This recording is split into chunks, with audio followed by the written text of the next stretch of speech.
storylines are unbelievable for this game. Just the fact that it doesn't matter who left, who they graduated. Steve Gaudreau is one of the best coaches in all lacrosse, in my opinion, not just New Hampshire. And I don't just say that because it's biased, because he recruited me to St. A's, but he's just someone that I look up to, and I know he's going to have his team prepared. They've been the top dogs in the state for a while. We've been building up our team for the past few years, and I just want to see where we are against them. And I think we'll be able to give them a good game and play strong against them. They're definitely a good team, but I hope we're able to put something together against them. Yeah, I mean, Pinkerton's going to be a good test before Lexington and BG, obviously, but like Coach said, we lost to Pinkerton by 1 last year, we lost to Exeter by 1 last year, and we lost to Marblehead by 1. So that one goal is going to be the difference, and I think we have that this year. I'm super excited to get in there. I mean, all the guys are fired up. Pinkerton's always a good game. We always have energy when we're playing them. More excited than ever. That last year, tough game. That was a horrible loss for us. But I think this year, we're really taking that extra step. We should be on top, and now it's going to be under the lights, hopefully. So I think it's going to be a really good game. As far as how we kind of have that mental shift, I'm sure you guys see stuff on Instagram of this guy going this place, and the guys that graduated. Only thing I got to tell them is the last time that we beat Pinkerton Academy, Coach Howe was a senior in high school, which was 2014. So it's been a long time, and it's a streak that we want to break. And so that's all the motivation in the world that those guys need to.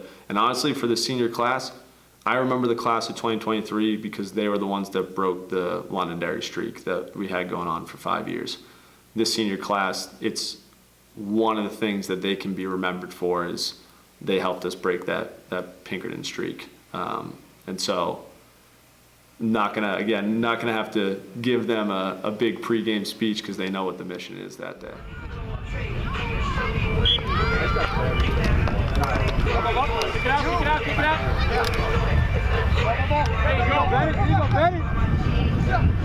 Oh, good look, Benny. Hey, what else? Good stuff. Hey, second ball. Who's that, DJ? DJ. Hey, DJ. Second ball. Second ball.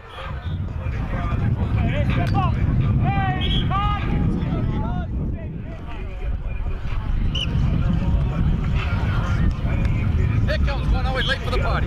Sean Murphy. Gentlemen, step across, introduce yourselves.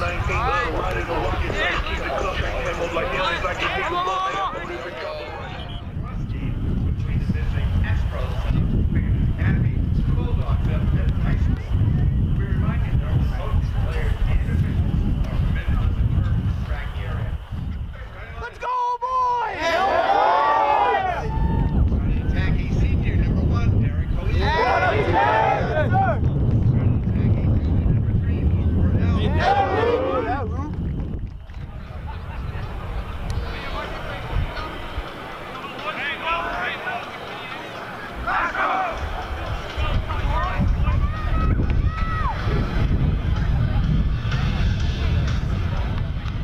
So it really felt like the first test of the season there, and those 6 days really just helped us. I mean, we were just sitting there prepping for Pinkerton those 6 days, so we could really focus in, help our defense get the scout, run what they run, and vice versa. So, I mean, I think we just came in really prepared coming off the 6-day break.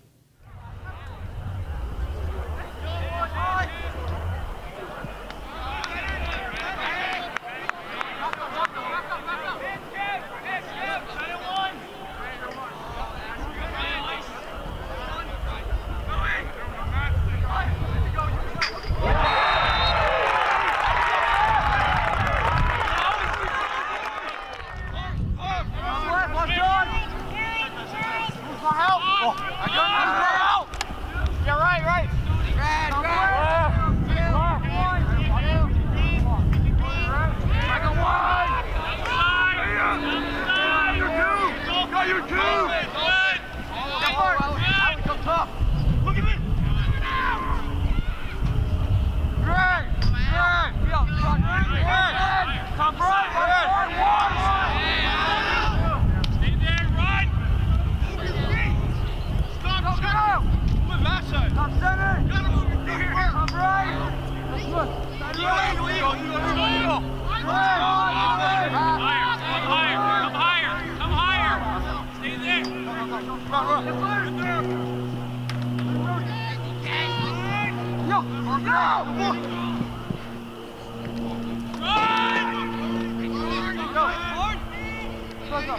Center, watch that left.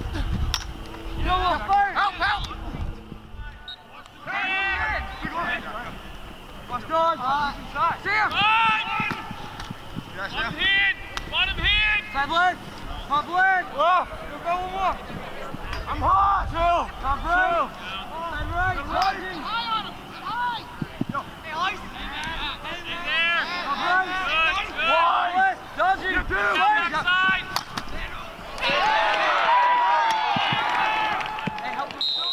First quarter, I feel like we were dropping balls and not running our offense, and our defense was making a few mistakes. But after the first quarter, I feel like we got going, and our offense was able to run more smoothly, and our defense was able to cover them much more efficiently, which helped in the end.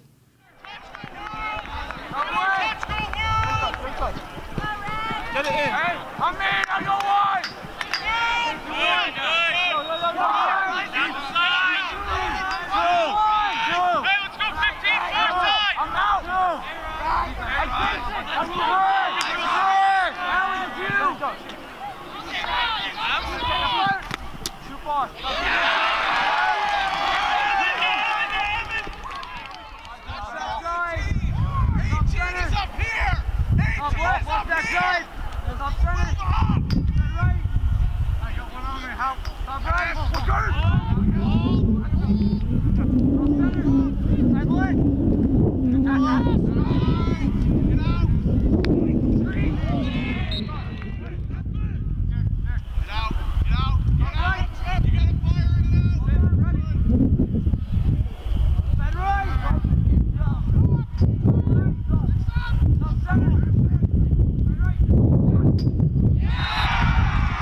Says that when it rains it pours, so I think definitely after getting one goal it's like it starts pouring and we'll start getting more and more, and I think that goes for both sides of the ball. Once the defense makes a good stop, we start continuing making good stops, so it goes to both sides.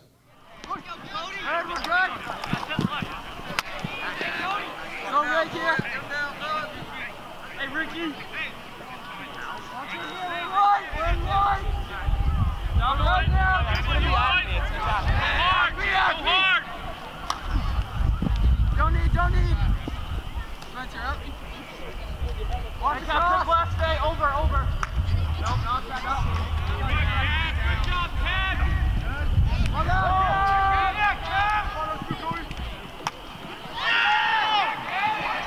of bounds.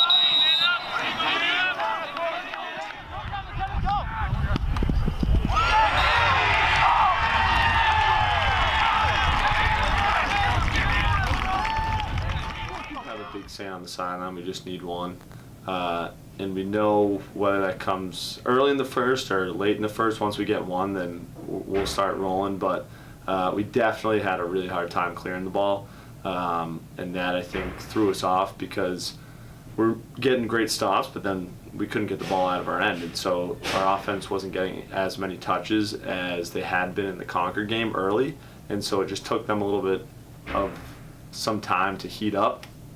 And then once we started to fix that clear second, third quarter, that's when we started going on a few of those runs. But I think the clearing game definitely had a lot to do with that slow start for us. In that first quarter, we did a really poor job clearing the ball. So we had a lot of stuff that we needed to fix. And we weren't so much worried about the offense. We were worried about, although they might have only scored one or whatever goals in their set 6v6 offense, they also had a goal in man up, which was our fault. They had goals in transition, which was our fault. So we also had stuff that we needed to clear up. I think we started off pretty slow, but once we weren't talking too much at the start, but then we actually started talking with each other and talking through our slides and talking through the picks. So we were able to stop their offense pretty well, and we were way stronger at the end of the game than what we were at the start. and we're hoping to take that, look at the film from this game and see what we did right and see what we did wrong, and move on and see what we can do and improve in the next game.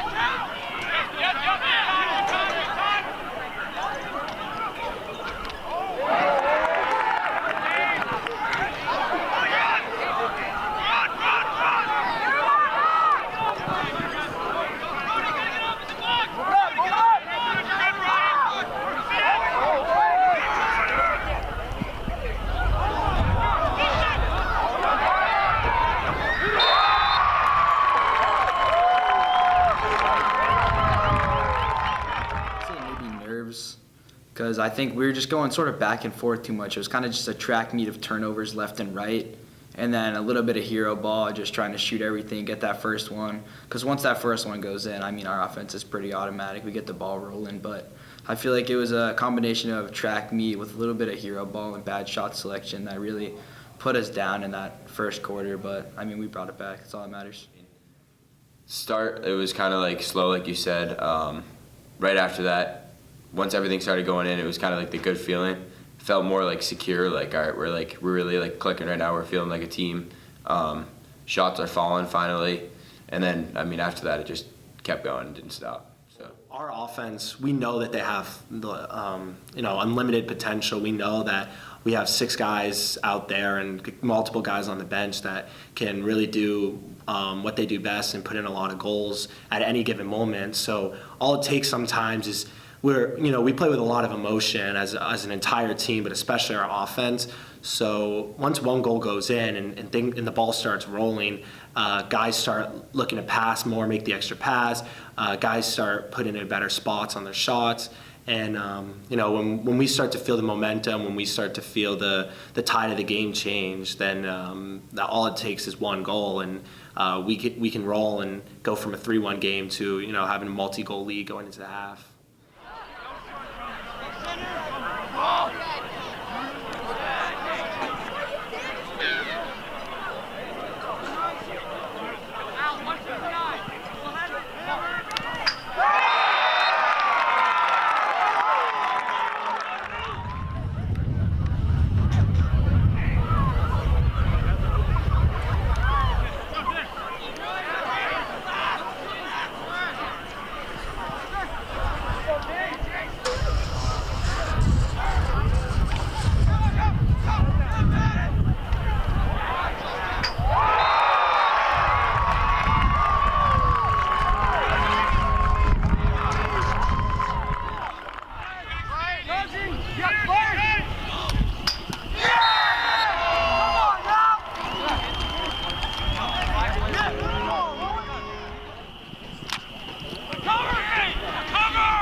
I'm confident in the guys around or on our team that no matter what happens, we'll make it a close game, hopefully win Our it. defense is they're amazing. I knew that they were going to have some stops, and I told our attackmen, Sam and Luke, just get the ball, settle it down, because once we get our sets, I know that we're going to find the open man, we're going to score.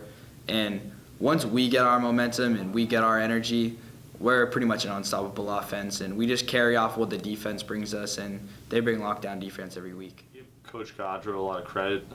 Like I was saying, when we were talking about the Pinkerton game, he just has such high IQ knowledge for both sides of the ball, but especially on offense. And when I went and scouted them on Saturday, I was like, this is going to be a really tough challenge for our guys because it's a lot of ISO dodging, which can be really hard to slide to, especially the sliding angles, and they just have fantastic athletes in space. And so our biggest goal was give up the shots that Ethan wants to see. We knew that they were going to get shots off, but it was all about trying to get him shots that he's comfortable with saving, and that, they had a couple like just off the dodge, late to slide. They had one where we didn't have a 2 slide and they were able to feed the middle. But then we just kind of locked in and started to adjust to those different sets that we weren't used to. I think that's a testament to the experience those 4 poles specifically down low have. They were able to kind of talk through it. And then, Kevin Sheridan, if we don't have to slide to him, it makes our defense a lot better. And so Scal's a fantastic attackman, and Kevin Sheridan just did a great job of locking him up that night, which made it a lot easier for us to defend. So when you don't have to slide to someone, it just makes it so much easier to play on the defensive end of the ball.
Rule for the team, and I give them 24 hours once we get that victory to celebrate, and then once that 24 hours is up, we're on to the next thing. But we have a list of goals in our locker room of season goals that we want, and one of those goals was end the Pinkerton streak. Last year it was end the Londonderry streak, and this year is end the Pinkerton streak. And so, was it a regular season game? Yeah. At the end of the season, is it going to matter much? No. But for our program, it mattered a lot. It mattered a lot for all the youth kids that were there, a lot of the youth parents that were there to see, hey, maybe these guys are back, right? These guys are finally back. So I definitely enjoyed it. My assistants and I, we just came in here and just hugged each other and screamed. Beat Pinkerton since 2015. So getting to school, people saying great game and congratulating us on that big win, I think that definitely felt like Christmas morning. To be honest, I feel like the guys in the locker room expected that to happen. We expected to get that win. We knew that we could go in there, and if we did our job, we were going to go in, come out with the win. And I feel like we sort of, we had our good time last night. We celebrated, but it's just on to the next game because we know what we can do. It's awesome. We haven't beat them in, I think it was 9 years. That's pretty crazy for us, so it's definitely a huge, it's not like our season's a success, obviously, yet, but it's definitely a good point where we're all right, we know how good we are. We just got to keep playing like we have been, and then we can just keep getting better and beat more teams. So obviously our game last night against Pinkerton, winning, breaking that streak, it's a huge deal, something that we were really excited to do. We were really looking forward to as a team. We've been talking about it for a while. So obviously we were super pumped about that. But it's really just the first step of the process. It's our whole season this year is about doing something that's never been done at Bedford. I believe we've never even made a D1 championship. So, trying to do all these things that have never been done before, and done in a long time, or we're really trying to like move the program forward. And so this was kind of like a big tone setter for the season that we're trying to have, because we're trying to change the culture around here in Bedford. So that was just the first step to do it. It's very exciting to beat them, but we still like need to look at that game, see what we did wrong. Like we came out pretty slow that game, and if we do that against some other teams, it's not going to be the same outcome. So we need to like fix that problem, and if we are able to play a full four quarters, we can hang with any team in the state. Honestly, it was finally that win where I felt like us as a coaching staff we're making a difference here. That's what it felt like. And I know that when we play them at the end of the season, they're going to be a completely different team. It's going to be a completely different game. But that was like a really awesome moment for us to get that win. And I wanted to make sure that we celebrated it and these guys celebrated it. But then as soon as 6:30 hit, the next that was at the end of our practice the next day, we were right on to Lexington. And so for them to flip that switch was awesome.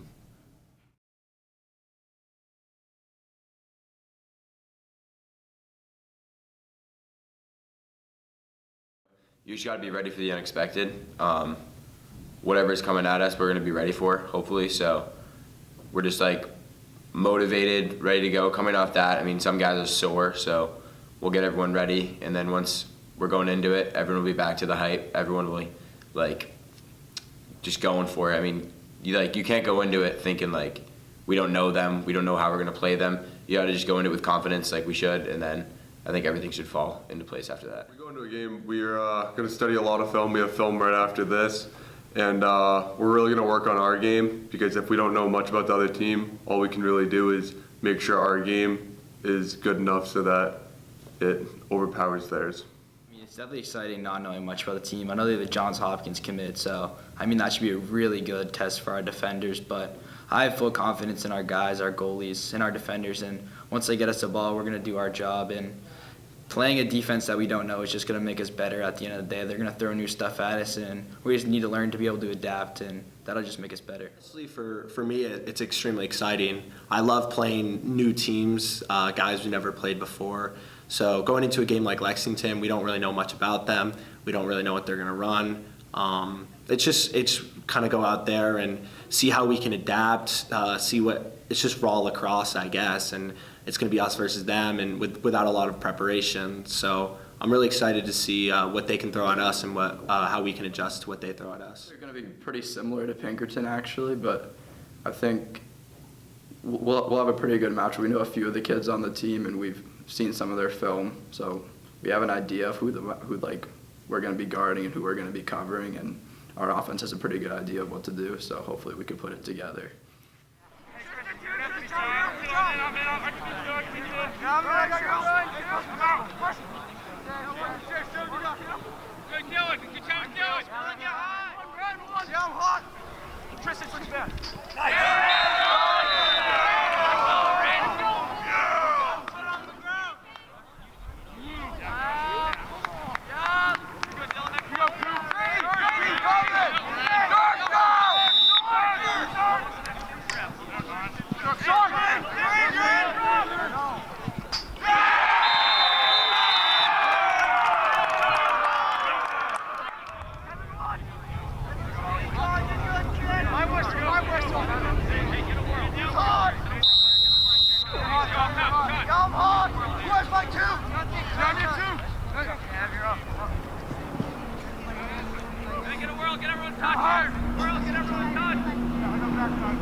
Ashley Hugh, who's one of the assistants for the Pinkerton girls basketball team.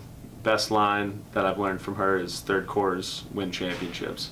If you can come out of the halftime hot, it can put a team away. And that's what it kind of felt like. And it's a huge testament to Dylan Riccio, who also, watching him and the other Dylan from Pinkerton on Wednesday night, that was awesome to see those two guys battle. But he just started clicking in that third quarter. He figured it out at halftime. He made some halftime adjustments, and we were just playing make it, take it. So it was part that and part defensively. I told him at halftime, stay out of the penalty box, and we're going to have a lot of success 6-on-6. I felt like we were doing a great job 6-on-6. Number 9 on their team is an incredible shooter, probably one of the best that we're going to see all season. And when you have 5 guys and they have 6, it's going to be hard to defend that. I think we had 5 penalties in the first half and none in the second, and I think that was kind of the story right there. We didn't give them opportunities where we were a man down. So a combination of Dylan at the face-off X just starting to get in his groove, and then our defense just playing more discipline and being patient with good defense in the 6-on-6 setting. Waiting for, let's sing the song Dylan Stone. Here we go. Yeah! Here we go. The Bulldogs, we fight to win the game. The Bulldogs upon the field of fame. Happy HS,